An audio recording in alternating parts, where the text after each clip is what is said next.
고린도전서 5장 9절부터 13절까지 말씀으로 세상 안에서 세상과는 다르게 제목으로 말씀을 함께 나눕니다. 이스라엘 백성에게는 선민 사상이 있습니다. 세상에 많은 족속과 나라가 있지만 전능하신 창조주 하나님께서 택하여 부르신 민족은 오직 이스라엘 민족뿐이다 라고 여기는 것입니다. 하나님이 이스라엘 자손을, 이스라엘 민족을 특별히 부르사 그들만 구원하시는 것이죠. 그래서 이스라엘 민족은 지중해 연안의 작은 나라에 불과하지만 주변을 둘러싸고 있는 중동의 모슬렘 국가에 전혀 위축되지 않고 있습니다. 지금도 지난해 그 하마스로 인해서 전쟁이 시작되었고, 그래서 이스라엘이 사실은 가자 지고 있는 하마스와 전쟁을 하다가 헤즈볼라와 또 전쟁이 벌어지고, 그럼에도 불구하고 주변 아랍 국가 가운데 어느 누구도 함부로 이스라엘을 이렇게 공격을 하지 못하고 있죠. 이스라엘은 전혀 주변 나라에 위축되지 않습니다. 현재만 그런 것이 아니라 이스라엘 역사를 통해 볼 때 그들은 나라가 망하고 식민 통치를 받으면서도 결코 민족의 자부심을 잃어버린 적이 없습니다. 비록 다른 나라의 군사력이 강해서 이스라엘이 군사적으로 지배받는 상황에 부딪히기도 하지만 결국 하나님께서 택하시고 복을 주시며 구원하시는 민족은 이스라엘뿐이라고 그들은 생각하고 있습니다.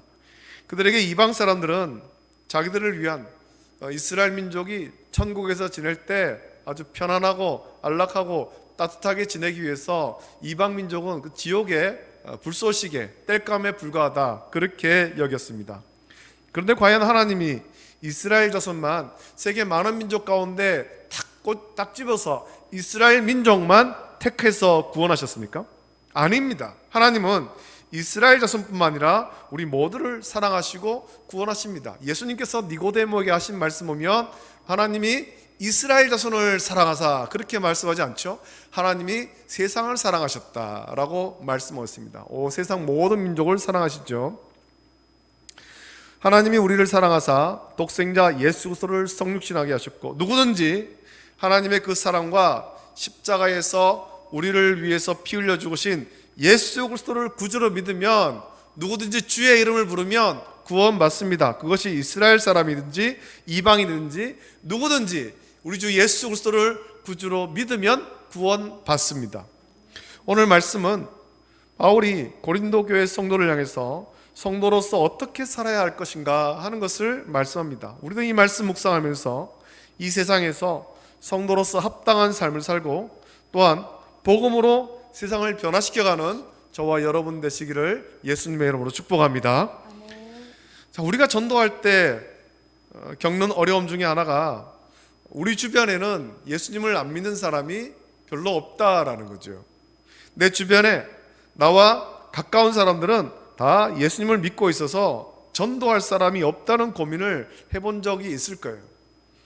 이렇게 우리 주변에 다 예수님을 믿는 사람뿐인데 이상하게도 이 세상에는 예수님을 안 믿는 사람이 훨씬 많이 있습니다. 우리나라만 하더라도 통계적으로 보면 거의 인구의 4분의 3은 예수님을 믿지 않습니다. 다른 종교를 믿고 있죠. 혹은 종교가 없습니다. 우리 주변엔 다 예수님 믿는 사람밖에 없는데 왜 이런 현상이 벌어질까요? 그것은 우리가 예수 그리스도를 구주로 믿으면서 우리의 삶의 영역이 복음 안에 있기 때문에 그렇습니다. 저와 여러분의 삶의 영역, 우리가 이 테두리가 쳐져 있다는 거죠. 삶의 영역이 복음 안에 있습니다. 성도들과 교제를 나누는 것이 즐겁고 편하다고 느낍니다. 불신자와 함께 있으면 그들과 나누는 대화가 우리의 믿음에 그렇게 유익하지 않을 때도 있고, 그들이 즐기는 술자리에 함께 하지 않아서 자연스럽게 우리는 불신 친구들을 멀리하게 되고 성도들과 어울리는 시간이 더 많아지게 되는 거예요. 그래서 막상 전도하려고 해도 전도할 불신 친구가 별로 없는 그런 상황이 벌어지게 되죠. 우리가 교회에서 성도끼리 모여있으면 참 편안하고 좋은데 그렇게만 있을 수는 없는 겁니다. 예수님은 성도를 향해서 제자라고 부르시면서 세상을 향해 복음을 들고 나갈 것을 명령했습니다. 성령 임하시고 권능을 받고 성령 임하시면 예루살렘과 온 유대와 사마리아 땅 끝까지 이르러 내 증인이 되라, 복음을 전하라 말씀했습니다. 그래서 우리는 성도끼리만 모여 있으면 안 됩니다. 초대 예루살렘 교회가 오순절 성령을 받고 120명으로 시작한 교회는 폭발적으로 부흥합니다. 그날에 베드로가 복음을 전하고 그날에 세례를 받고 예수님을 믿는 사람들이 하루에 3,000명이나 더해지는 그런 놀라운 폭발적인 부흥이 일어나죠. 그들은 날마다 모여서 떡을 떼며 성도끼리 모여서 교제하고 즐거워했습니다. 심지어 제사장의 무리도 복음을 듣고 성도가 되기도 했습니다. 자, 그런데 안타깝게도 그렇게 모이면 모일수록 불신자들과 너무나 분명한 구분이 되어서 불신자들은 성도를 증오하기까지 했습니다. 그 증오가 폭력적으로 나타나게 된 것이 스데반 집사의 순교입니다. 스데반 집사님의 순교 이후에 오늘 고린도 교회에 편지를 보내고 있는 바울이 사울일 때 살기가 등등해서 성도를 향해 증오하고 잡아들이기에 혈안이었지 않습니까? 무엇이 문제였을까요? 예수님은 성도를 향해서 복음을 들고 세상으로 들어가라 라고 말씀했습니다. 저와 여러분들이 복음을 들고 세상의 소금이 되고 세상의 빛이 되어야 됩니다. 그 안으로 들어가야 됩니다.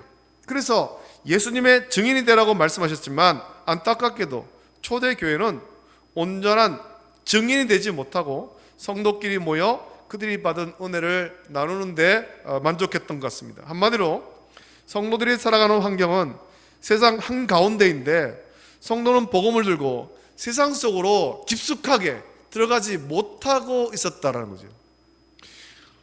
어쩌면 세상 한가운데 있으면서 세상과 담을 쌓고 마치 우리는 너희와 다른 사람이다 라는 그런 식으로 살아갔습니다.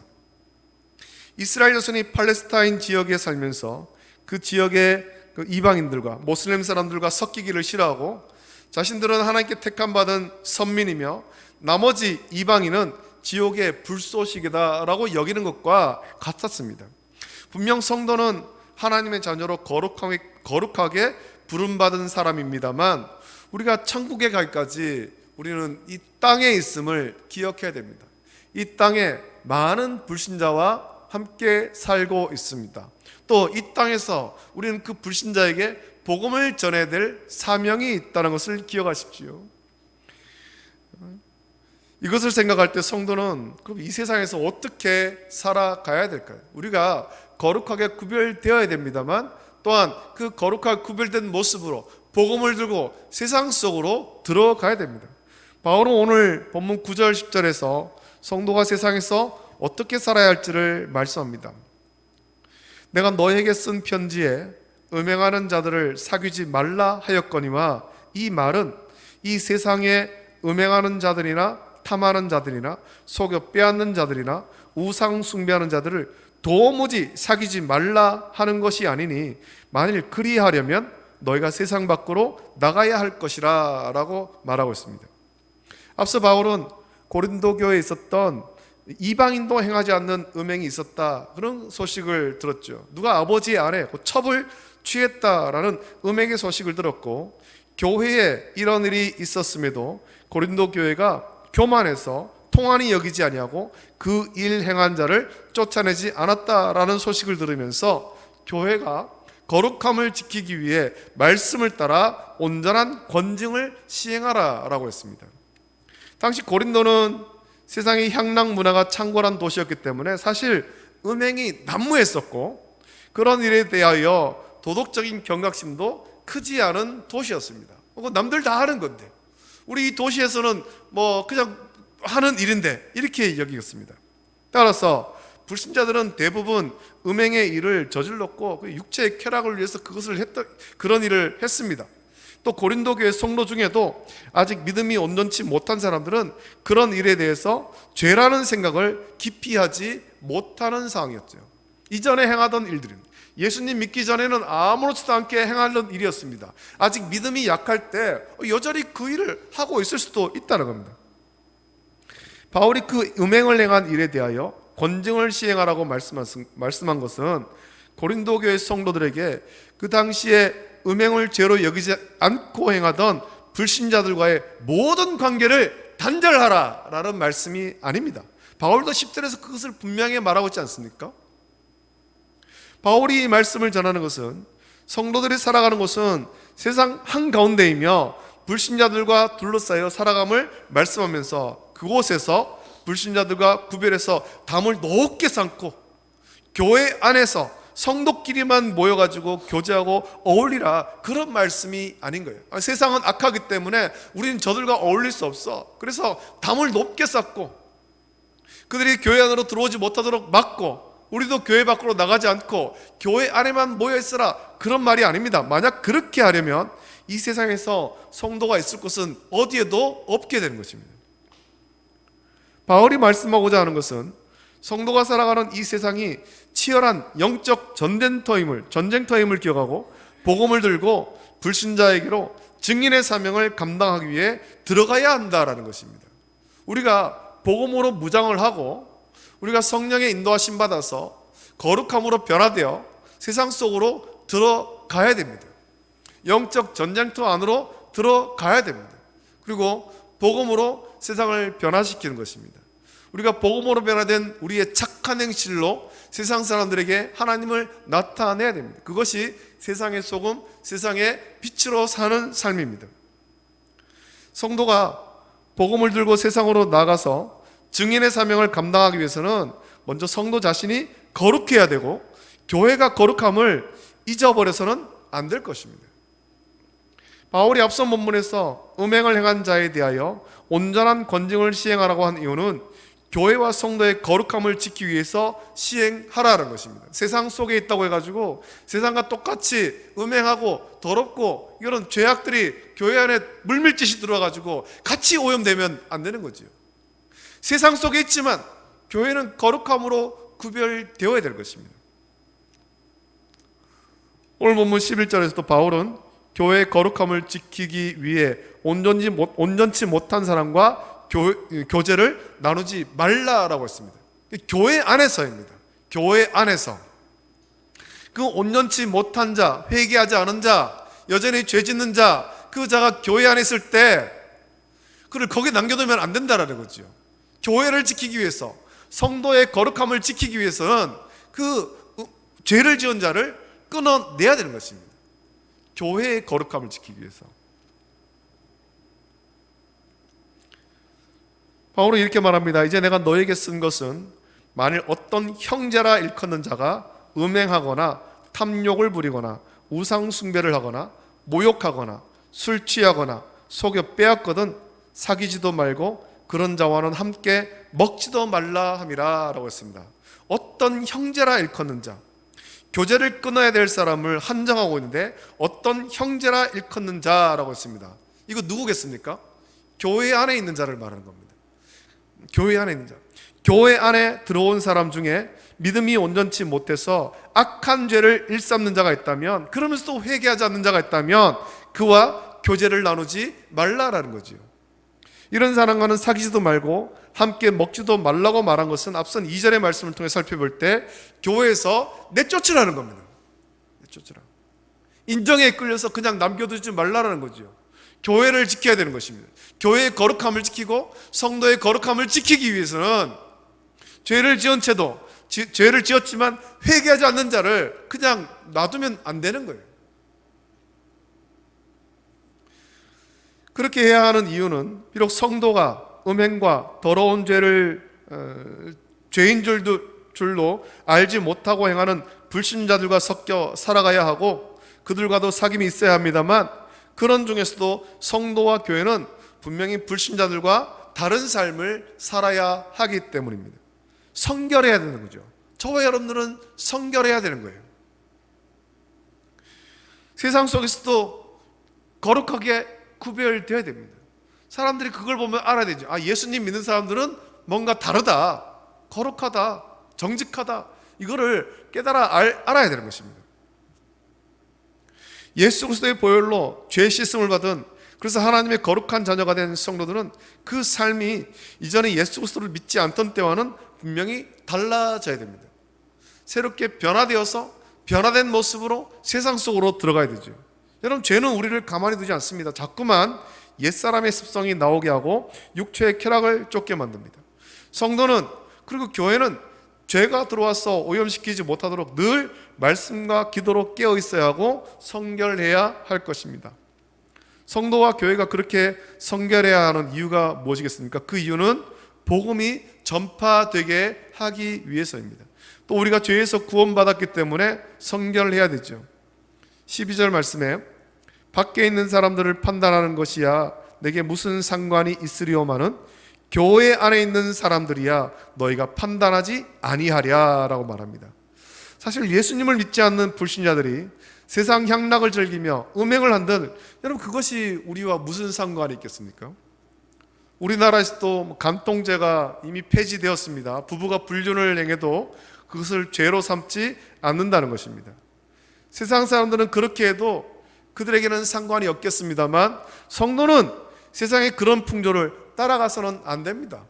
여러분, 벌써 세상의 풍조를 따라가는 것들이 우리 안에 많이 들어와 있습니다. 우리는 세상의 풍조를 아무렇지도 않게 따라갈 것이 아니라 성경적 가치관을 가지고 살아가야 되는 것입니다. 성경적 가치관, 하나님 말씀을 따라 거룩함을 지켜야 돼요. 세상에서는 다 그렇게 해도, 아무렇지도 않게 그런 일을 해도 성도는 세상을 따라가는 것이 아니라 하나님 말씀을 따라가는 거죠. 그래서 하나님을 영화롭게 하고 하나님의 말씀에 온전히 순종하는 하나님의 백성에게 하나님은 어떻게 행하시는지를 보고 불신자들도 복음을 영접하도록 해야 하는 것입니다. 그것을 위해서 거룩함을 지키는 성도들이 세상에서 복음의 증인이 되어야 하며 복음으로 세상을 변화시켜야 됩니다. 여러분, 복음을 전하려면 우리의 삶이 바뀌어야 됩니다. 우리의 삶이 더 고차원이어야 됩니다. 더 거룩해져야 되는 것이고 사람들에게 칭찬받을 만한 그런 삶을 살아야 됩니다. 가정생활도 그렇고 직장생활도 그렇고 사람들과의 대화 속에서도 마찬가지고 세상 사람에게도 칭찬받을 만큼 착한 모습으로 변화되어야 됩니다. 그것이 세상의 소금, 세상의 빛으로 사는 삶이거든요. 성령으로 변화되어서. 그럴 때 성도들의 가정을 보고 성도들의 직장 동료들이 그것을 보고 성도들의 어떤 그 삶을 보면서 복음이 전파되는 겁니다. 하나님이 이스라엘 백성을 수많은 민족 가운데 택하신 이유도 이와 같은 것입니다. 이스라엘 백성이 택함받을 특별한 이유가 있습니까? 그들에게는 택함받을 만한 특별한 이유가 없습니다. 다만 하나님이 그들을 택하시고 하나님을 섬기게 하셨으며 그들이 하나님을 온전히 섬길 때 하나님께서 이방 족속으로부터 그들을 지키시고 복을 주시는 것을 보며 이방 민족들이 하나님만이 참 신이시며 하나님이 살아계셔서 복을 주심을 보고 깨달으라고 하나님이 이스라엘 자손들을 택하신 것입니다. 하나님을 잘 섬기면 이렇게 복을 받는다라는 표본으로 이스라엘 백성을 택하신 것입니다. 오늘 교회와 성도도 마찬가지입니다. 성도끼리만 모여 있으라고 부르신 것이 아닙니다. 세상과 담을 쌓고 성도끼리 둘러앉아 예배드리라고 부르신 것이 아닙니다. 사실 이 교회는 성도들도 모이지만 또 성도를 통해서 불신자들이 많이 들어와야 되죠. 예배는 우리가 당연히 드려야 할 것이며 우리를 거룩하게 부르신 참된 목적은 복음을 들고 세상으로 들어가라는 것입니다. 성도가 세상 안에서 살아가지만 세상과는 다르게 거룩하게 하나님과 동행하는 삶을 통해서 죄악으로 가득한 세상에 불신자들에게 복음의 선한 영향을 주면서 세상을 변화시키라고 우리를 부르신 것입니다. 그것이 하나님께서 우리를 부르신 목적이죠. 13절에서 바울은 이렇게 말합니다. 밖에 있는 사람들은 하나님이 심판하시려니와 이 약한 사람은 너희 중에서 내쫓으라 라고 말합니다. 세상에서 하나님을 믿지 않고 하나님 없이 살아가는 사람들, 복음을 전해도 믿지 않는 사람에 대해서는 하나님께서 심판하실 것이니 성도라고 불리는 너희는 스스로 거룩함을 지키며 세상 안에서 세상과는 다른 삶, 온전한 삶을 살아 오히려 복음으로 세상을 변화시키라는 것입니다. 우리가 고린도전서의 말씀 묵상하면서 현재 우리 삶을 돌아볼 수 있기를 바랍니다. 우리는 교회 안에서 성도로서 거룩하게 살아가고 있습니까?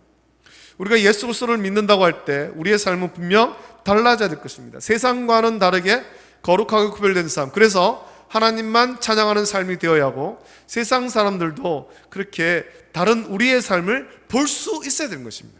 그리고 마침내 그렇게 거룩하게 구별된 삶을 통해 복음으로 세상을 변화시키는 일을 저와 여러분들은 감당해야 할 것입니다.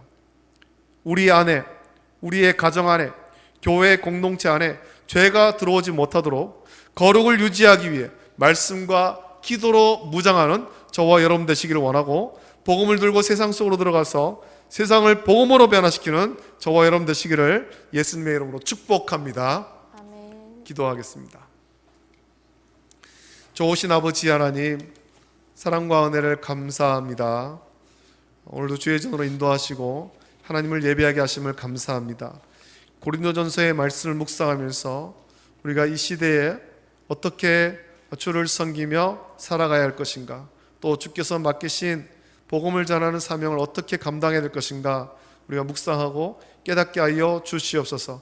하나님이 우리를 거룩하게 부르셨는데 그 부르심은 우리끼리만 모여서 우리끼리만 예배하라는 것이 아니라 거룩하게 변화된 우리의 삶으로 세상 가운데 들어가서 세상을 복음으로 변화시키라는 것이고, 또 비록 교회와 성도가 세상 속에 있지만 거룩함으로 무장해서 죄가 침투하지 못하도록 지키라고 하셨습니다. 그 말씀대로 우리의 거룩함을 지키고 복음으로 세상을 변화시켜가는 우리 모든 성도 될 수 있도록 복 내려 주시옵소서. 모든 것 감사드리며 거룩하신 예수님의 이름으로 기도드립니다. 아멘. 아멘.